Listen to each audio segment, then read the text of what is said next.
So many thanks to everybody at KU, to Melinda and the other folks who put together this event. I know how hard it is to put together events, virtual or not. So I know a lot of work went into this. So thank you for allowing me to participate.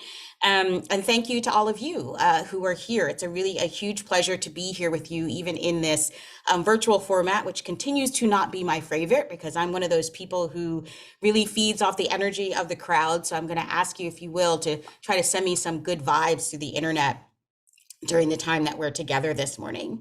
So as you heard in the introduction, my teaching and scholarly work really focus on family law, bioethics, health, and reproductive justice. And I'm especially interested in assisted reproductive technology and abortion, but I'm really broadly interested in law and policy related to reproduction and parenting. And of course, much of the law of reproduction and parenting in this country centers on the idea of privacy. So while I would never call myself a con law scholar writ large or an expert on privacy law writ large, I think a great deal about the implications of privacy for the issues that I have focused on for the 20 plus years that I have been in the legal academy. And if you care about the law of privacy as it pertains to our reproductive lives, frankly, there's a great deal for us to be worried about right now. So let me tell you what I'm going to do in the time that I have with you this morning. Oops, there we go. So first, I want to frame reproductive justice because that is the way that I think about the world and the way that I think about these issues. I want to talk about how the pandemic has impacted reproductive justice and the right to privacy. And then I want to end with what the end of Roe portends for the future of reproductive privacy. And I say the end of Roe with a fair amount of certainty because I think it's better to be fatalistic a little bit and sort of plan for the future than imagine that we're going to get a particularly positive outcome from this court if you believe that Roe was correctly decided. As I talk today, I'm going to use the words women and pregnant women. I'll also use pregnant people and people capable of pregnancy because cis women, of course, are not the only people who get pregnant, but there are lots of places in my work where the category of woman and the way that women have traditionally been treated in this country really matters, particularly Black women. And I don't want to forget that. So I won't always be using gender neutral terms. So as I said, I really want to start from the beginning so that we all have the sort of same sense of what I'm talking about when I talk about reproductive justice. So reproductive justice is a movement and a term that was coined by Black women in 1994 who were interested in articulating principles of a movement that went beyond reproductive rights and a pretty narrow focus on abortion, which had really been what the mainstream reproductive rights focused on and choice, and really switch that focus to issues that were especially salient to marginalized women and centered the experiences of those women in their movement and ultimately in the theory of reproductive justice that flows from that. So reproductive justice encompasses a woman's human right to decide if and when she'll have a baby and the conditions under which she'll give birth, to decide if she won't have a baby and her options for preventing or ending a pregnancy, and then to parent the children that she already has with the necessary social supports in safe environments and healthy communities and without fear of violence from individuals or from the government. So just hearing those words should give you a sense that reproductive justice is much more expansive than a reproductive rights paradigm. So as I said, it's human rights based, it is intersectional in the true sense of that word. And what I mean by that is that it focuses on the experiences of Black women for whom sitting at that intersection of Blackness and being female means that our experiences of discrimination and oppression aren't simply about being Black or being female, but often come from that very specific experience at sitting at that intersection of those two identities. It is rooted in the experiences of women of color, which means that reproductive justice doesn't center the experiences of white women, but places the experiences of Black women and other women of color who sit at the furthest margins of being protected, at its center. Because what we know is that when we act to protect white women, lots of women often get left out of that protection. When we act to protect women of color and Black women and other marginalized women, white women often benefit from that, and in fact, often benefit more than women of color. And then finally, reproductive justice recognizes that reproductive oppression is experienced differently for people of color and other people from marginalized communities. So again, as I said, it should be obvious that RJ is much more expansive than our general reproductive rights discourse. It encompasses environmental justice, criminal justice reform, education reform, healthcare reform, the end of income inequality, the expansion of voting rights, right? All of these things.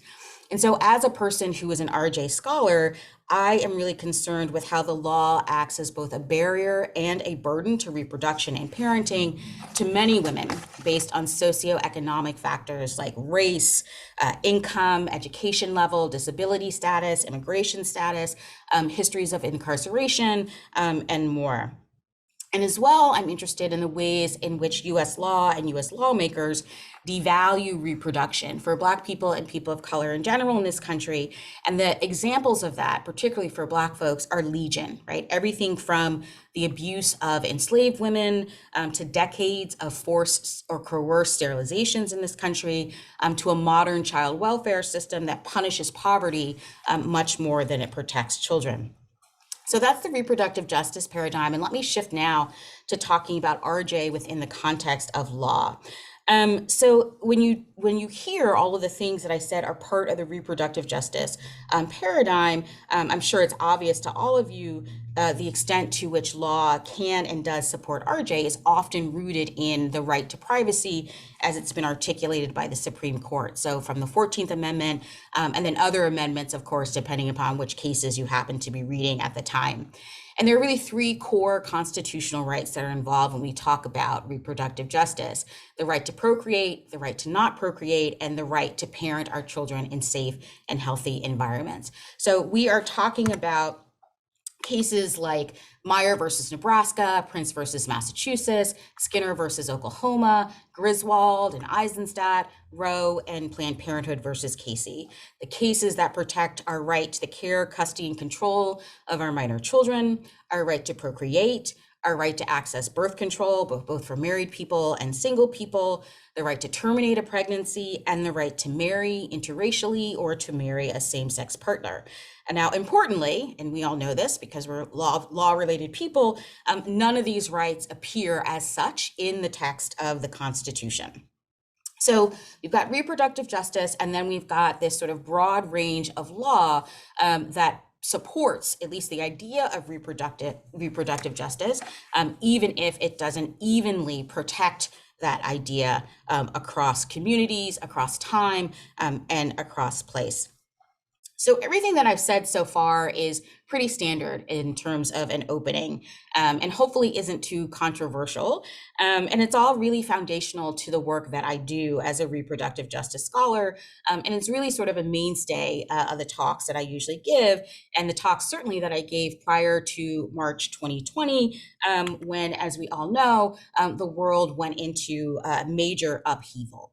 But I am giving this talk in 2022 when, despite those who want to declare that COVID is over because they are over it, we are still living in this very devastating and difficult timeline. Over the last several years, we have really leaned into the ways in which our COVID world was supposedly not normal. And obviously there were lots of ways in which that was true, right? Moving through the world wearing a mask, social distancing, moving all of our law schools online, right? Those were things that were not normal. And yet so much about the world that we have lived in during COVID is stunningly ordinary, predictable, and normal, starting with the constant reminders of the extremely precarious state of Black people and Black and brown bodies. So remember, RJ says that every mother, every parent deserves to be able to raise her children in safe and healthy environments. But we know that across a whole host of measures, Black people are less well off in this country than white people, whether it is disproportionate representation in the child welfare system and in our prison system, whether it is about insurance or access to medical care, whether it is about access to education. There are so many different measures by which we can say the experience of being Black in this country is substantially different than the experience of being white. And so given that, there's nothing surprising about the fact that there has been a wildly disproportionate impact of COVID-19 on Black and Brown communities, marked by the painfully high number of infections and deaths. And this data, you could look at it either in 2020 or you can move to 2021 and 2022, and we're still going to see the same things, right? Which is that Black and Brown folks were dying in numbers and getting sick in numbers disproportionate to our to our reality in terms of how many of us are a part of this country. And of course, the impacts of a pandemic are going to be economic and psychological as well. And we've had research on that also, right? That there are, that the experience of economic challenges is substantially more for people of color, that women in particular are experiencing particular emotional hurdles and emotional pain as a consequence of the pandemic, and that also the mental health concerns for Black and Latino respondents tended to be higher in talking about how the epidemic has impacted them. And again, none of this should be surprising, and none of it should be something where we say, how could that have happened? There are lots of other things that we have seen over the last few years as well. One is watching poor women and poor people in general who are already on the brink of economic disaster in whatever the best of times are, forced to continue to engage in low wage work because suddenly they were essential. So we saw, women and others who were earning minimum wage, who had to brave public transportation, who had to deal with the disappearance of childcare in many cases, employers with inadequate or no PPE, belligerent customers, and all of this to bring home paltry paychecks, which didn't even cover their expenses. We had children who lost access to food, to dental care, to mental health services, as all of those things collapsed when public schools closed, because that is the venue through which so many low-income children receive a wide range of services that are necessary for them. We watch states, particularly, but not only in the South, doubling down on their voter suppression efforts as the Voting Rights Act sits decimated and unprotected by Congress. And through it all, we watch Black mothers continue to bury their children too soon in a country where maternal and infant mortality rates for Black women far outstrip those of white women, but also in a country where the violence of law enforcement is directed at Black bodies substantially more than we see it directed in other communities. And so a long line of Black mothers who mourn children who are gone too soon. Women like Mamie Till, the mother of Emmett Till, Gwen Carr, the mother of Eric Garner, Leslie McSpadden, the mother of Michael Brown, and Sabrina Fulton, the mother of Trayvon Martin. We continue to watch the suffering of Black mothers in this country who haven't been able to protect their children from violence in their neighborhoods, from the school to prison pipeline, from police brutality, from preventable illnesses, from medical neglect within our healthcare system, and more and more and more. And then, of course, as I said, the mothers who go home without babies and the babies who go home without mothers in a country where Black infant mortality where Black infants are 2.3 times more likely to die than white infants, and Black women are 2.5 times more likely to die from childbirth than white women. So make no mistake that in this country, right, which calls itself the greatest country in the world, and continues to have one of the highest rates of maternal morbidity and mortality in the world, pregnancy and childbirth can still very much be a death sentence. The women who were subjected to sterilization without their consent or knowledge because some physicians feel like they know better than we do what should be happening to our bodies. Sorry, I'm missing. There we go. That's the slide that I wanted. And some of you may remember, and everything seems like so long ago within the context of the pandemic, but there was a nurse named Dawn Wooten who was a whistleblower who talked about sterilizations that were happening on women who were being held at an ICE detention center down in Georgia. We talked about it for about 5 minutes, and then it disappeared from the news cycle. But this, of course, is part of a very long pattern of forced sterilizations and coerced sterilizations against women of color in this country. And then finally, the politicians who used the pandemic to cut off abortion access by declaring abortion services to be non-essential, and then denying access to telehealth for medical abortions. All of this in a pandemic where all kinds of medical care had been shifted over to telehealth, and yet the access to being able to terminate a pregnancy was not. And we well know that making it harder to get an abortion is very much an attack on Black women who disproportionately have abortions in this country and who bear the brunt when forced to carry pregnancies to term that they otherwise would have terminated. So I've said all of these depressing things, and now I want to talk about the implications for privacy here, right? What does any of this have to do with privacy? And I would say everything, or at least a lot. The right to privacy in this country is obviously imperfect, because if it were being doled out in a reasonable and a fair way, we wouldn't see the kind of inadequacies and the kinds of unfairness that I have already articulated here. But even as imperfect as it is still something. And right now, it is deeply at risk at this time in our history. Everyone here, no doubt, knows that the right to abortion that was articulated in Roe versus Wade as significantly modified but not overruled in Planned Parenthood versus Casey is on its last legs. And we will know its fate in June when the court makes its decision in Dobbs versus Mississippi, the case that is challenging Mississippi's 15-week abortion ban, which is unquestionably unconstitutional under Roe and under Casey. Now, if you listen to the Dobbs argument, you can see why the concerns about privacy should really be prominent here, because that conversation was not just about abortion, and the briefs weren't just about abortion. So I'm going to give you a couple of examples of what I'm talking about here. So in the Dobbs argument, Justice Sotomayor asked Solicitor General Stewart, who was arguing on behalf of Mississippi, whether overruling Roe would lead to the loss of other constitutional rights that were similarly rooted in privacy, like the right to marry interracially, so Loving versus Virginia, or to marry a same-sex partner, Obergefell, or the right to access contraception. And in response, S.G. Stewart claimed that these rights were not at risk. And here's what he said. Here's how he answered that question. I think the vast run of those cases, and some mentioned from time to time, are Griswold, Lawrence, Obergefell.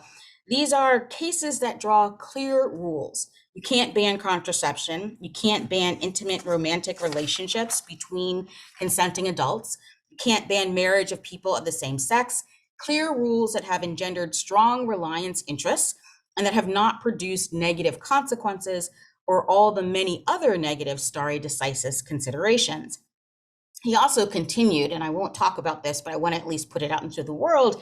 He continued, quote, I'd add none of them involve the purposeful termination of a human life.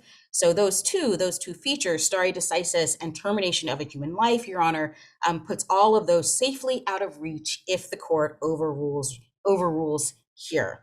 Now, as an aside, of course, we are one of the countries that continues to put people to death at the hands of the government. So the idea that the only situation in which we're talking about the termination of life is an abortion is a little odd of an argument to make. But moving past that, the SG's claim in front of the court is really belied by the words of some of the amici who clearly understand and are eager to see what other havoc can be wreaked on the rights of marginalized communities should and when Roe falls. And in so doing, undermine the entire canon of the constitutional right to privacy. So I want to show you an excerpt from one of the amicus briefs, and this was an amicus brief from Texas Right to Life in Dobbs, and that brief repeatedly refers to Roe and all of its progeny as lawless. And so here's the quote. This is not to say that the court should announce the overruling of Lawrence and Obergefell if it decides to overrule Roe and Casey in this case, but neither should the court hesitate to write an opinion that leaves those decisions hanging by a thread. Lawrence and Obergefell, while far less hazardous to human life, are as lawless as Roe. Note that he doesn't say that Lawrence and Obergefell aren't hazardous to human life, just that they are less hazardous. So I'd love to have some expansion on what that means. But ultimately, the point here is that privacy hangs in the balance. And so if you care about privacy, then you should care about what's about to happen in Dobbs in just a few months. So in my last bit of time here, I really want to end with a story and then also by posing some questions to you. Now, many of you certainly know about the case of Buck versus Bell, one of the most notorious cases from the eugenics era in the United States, when many states had laws that allowed for the forced sterilization of people who were considered undesirables. And in this case, Carrie Buck was considered to be a person who was quote unquote feeble-minded and therefore a candidate for forced sterilization.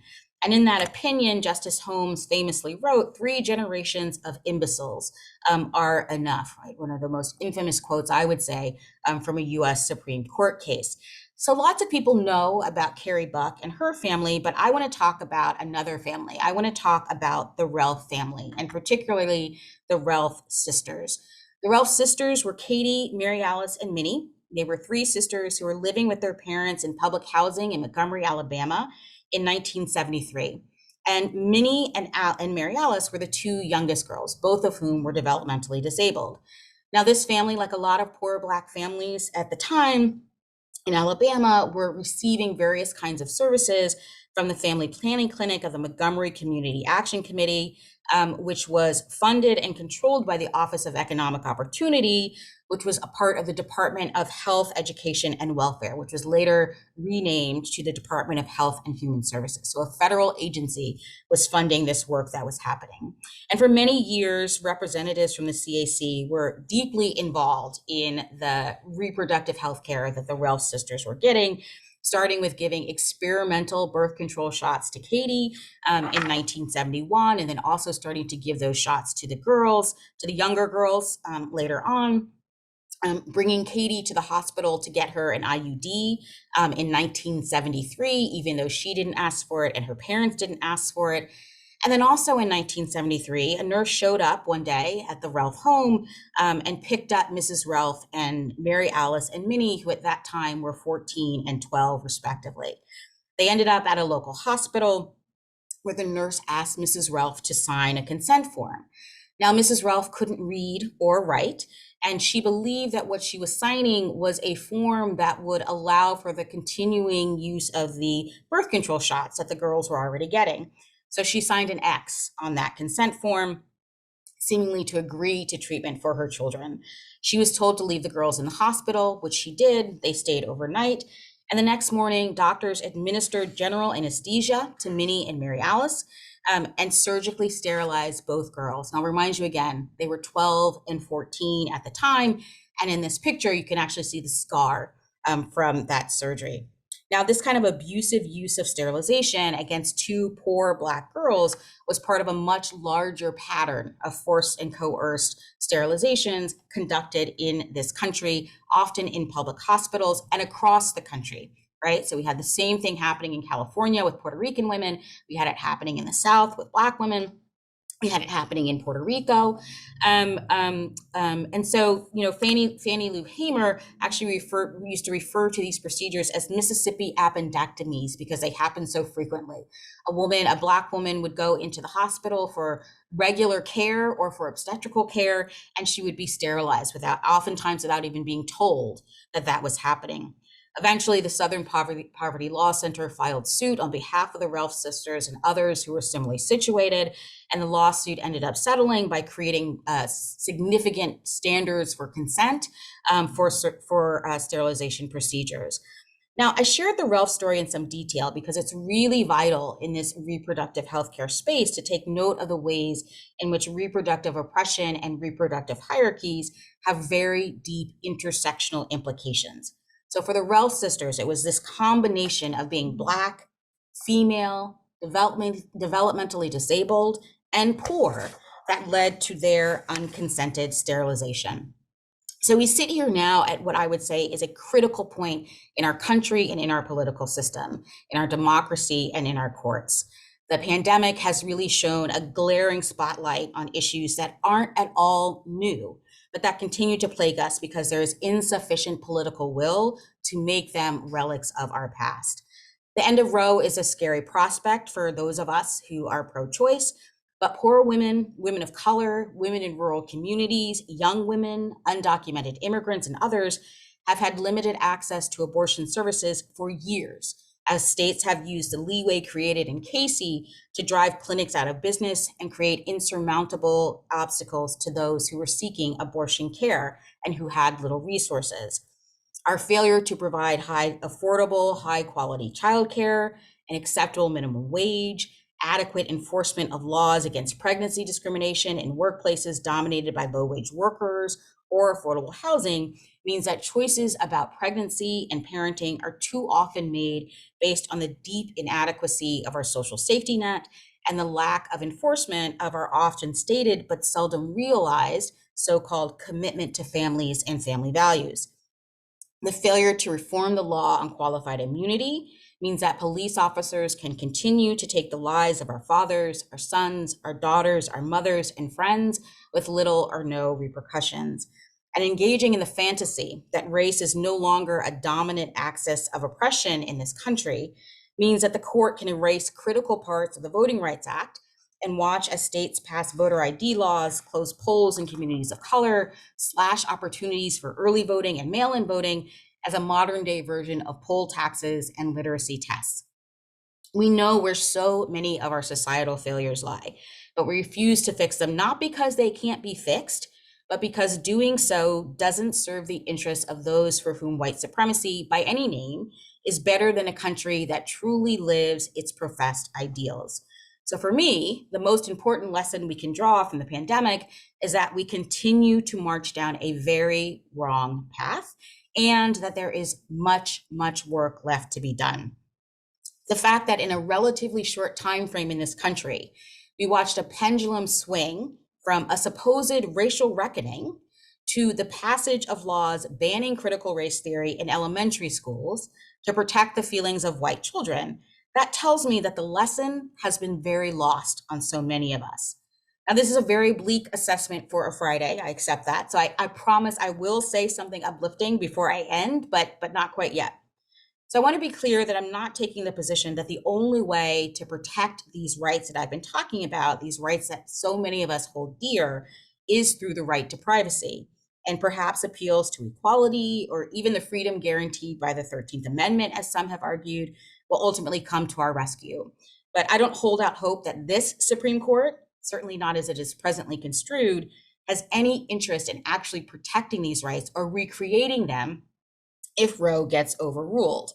But if we have to wait for the court to change for other arguments to find sway, we know exactly who will suffer. The same women who are suffering now because their needs are not centered in our discourse.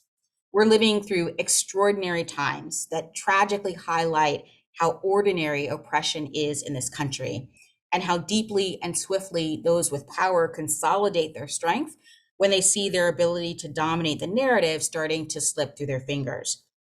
As the amazing scholar Dorothy Roberts has said, quote, The thing about reproduction is that more than anything else, it tells us how a society values people, end quote. So are we going to continue to live in a country where privacy is a privilege for some and a right for others? Will privacy become even more of a luxury good to be doled out along the lines of race and class to those who already sit at the top of our reproductive hierarchies? And a final question, which is really a paraphrase of a question that was posed by Justice Sotomayor to the SG during the Dobbs argument: will this country survive the stench that our failure to change creates in the public perception that the Constitution and its reading are just political acts? So I'm going to end, and I know I'm running out of time, so I promise I'm going to do this quickly. The other day, I have a 14-year-old and a 16-year-old. And the other day, my 16-year-old said to me sort of offhandedly, you know, I'm kind of worried about what the world is going to look like when I'm an adult. And my response, and this will tell you what kind of parent I am, my response to him was, you should be, which he said was not very comforting. But it's true. We are giving a very upsetting world, I think, to our children. Now, I think that we can do better. And in large part, I believe that, one, because I do have a 14-year-old and a 16-year-old, and I have to believe that this world can be a better place, but also because I get to spend my days with law students, with people who all of us are training to go out into the world and to use the skills that we are giving them to actually make this country what it has long said it wanted to be, but has never actually been. These are the folks, my students, my graduates, my young alumni. These are the people who help me get out of bed every morning, keep moving forward, and keep fighting the good fight. So my positive end here is to the students who are listening today. We are counting on you. We believe in you, and we have faith that this country will be better in the future because of the skills and the beliefs that you are bringing to the fore. Thank you.